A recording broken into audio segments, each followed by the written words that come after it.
The mystery of a vanishing exoplanet. Iran launches its first military satellite, and Asteroid 1998 OR2 is about to come really, really close. It's Tuesday, April 28, 2020, day 37 of lockdown here in Australia. We're starting to see the other side. Let's talk some science. Across Apple Podcasts, Spotify, Google Podcasts and YouTube, this is Talking Science with Dr. Brad Tucker and Matt Miller. A very happy quarantine Tuesday to you, Dr. Brad Tucker. I'm looking forward to when we don't have to say that. Well, I mean, we could stop saying it right now. Really. Oh, no. It's more the underlying story behind it. Let's say that. It's going to be a long 2020. Oh, it is a long 2020 at the moment. I should actually ask, how are you today? Oh, I'm all right. Winter is coming to Canberra, let's say that, this week, so everyone's getting prepared for zero and potentially sub-zero temperatures overnight. So is this the part where I say it's going to, we're bracing for the winter up here as well. It's going to be a balmy 9 degrees overnight. Yeah. A freezing 9 degrees. Freezing 9 degrees, yeah. Let's dive into the headlines. Talking Science Headlines. And Brad, your favourite topic that we bring up in the headlines, SpaceX's Starlink. Another successful launch, another batch of satellites up there, totaling 400. That's right. It was another successful launch, which was good on them, but there's definitely videos starting to emerge. In fact, there's a video taken from the ISS, the Space Station, of an astronaut seeing the satellite trails and the trains of them happening, and another video of an astronomer. People are now seeing multiple trains over the course of a morning or a night, because you have the first launch coming by and then the second launch coming by. So it's a growing issue. And Hubble, we celebrated its 30th anniversary on Saturday, but it's to mark that occasion, it's given us the birthday present, a brand new image. It was. It's a fantastic image calling a tapestry of blazing starbirth.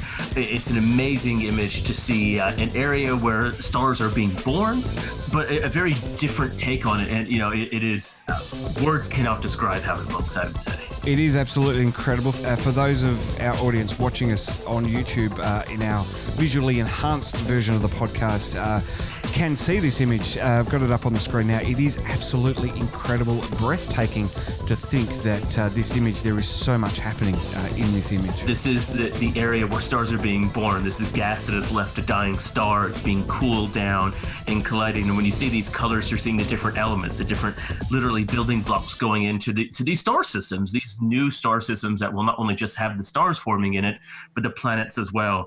And it's just, another image that highlights how powerful Hubble is, as we talked about last week.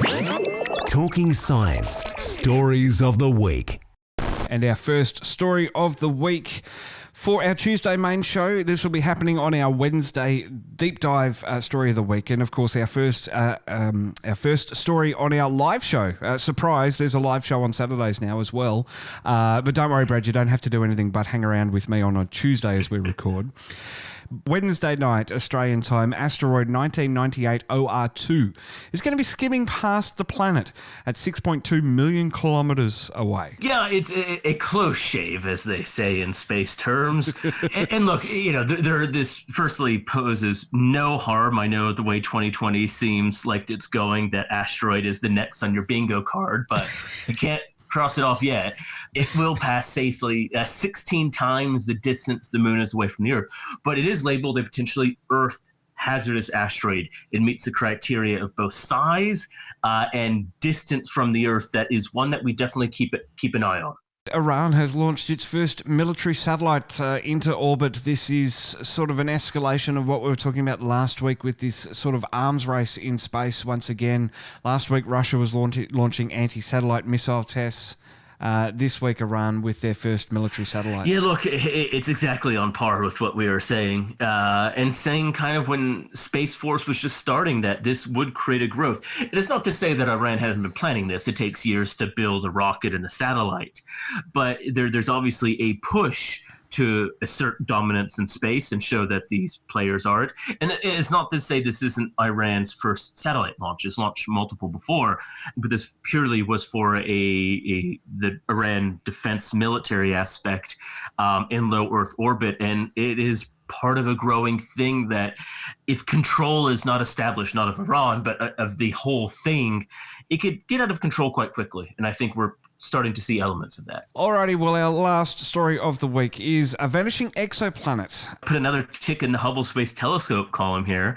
Fomalhaut B, this was what was believed to be the first exoplanet directly image. So not where we see the planet passing in front of the star and the light changing or bending of light, that it was kind of a direct image, just as the way we can see Venus in the early evening skies, or in the early morning skies you can see Mars and Jupiter and Saturn.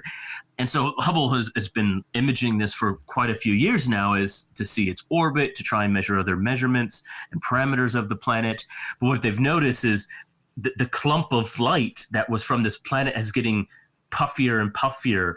And it appears that this planet does not exist and maybe never fully existed in the way we thought. Well, Brad, as I say every week, it's fantastic to pick apart the stories of the week. Everyone can find you on Twitter at btucker22, on Facebook, Dr. Brad Tucker. Your educational live streams are continuing. They're very informative. They're there for the kids all around the world, and you're doing some great stuff. I saw you had a little a colouring in. That's right. You can colour in one of the telescopes we have at Sighting Spring, and tomorrow on Wednesday it will be all about black holes, and that video will be online recorded. So yeah, so they'll keep coming, and there's no restriction on age. Big kids are welcome as well as young kids. Hey, I'm watching the live streams as well. I'm a big kid. Hey, we don't discriminate on age. And of course, you can find Trekzone on social media. Just search for Trekzone. You can find me on Twitter at Miramat86. Dr. Brad Tucker, thanks so much, and we'll do it again next week. Sounds good.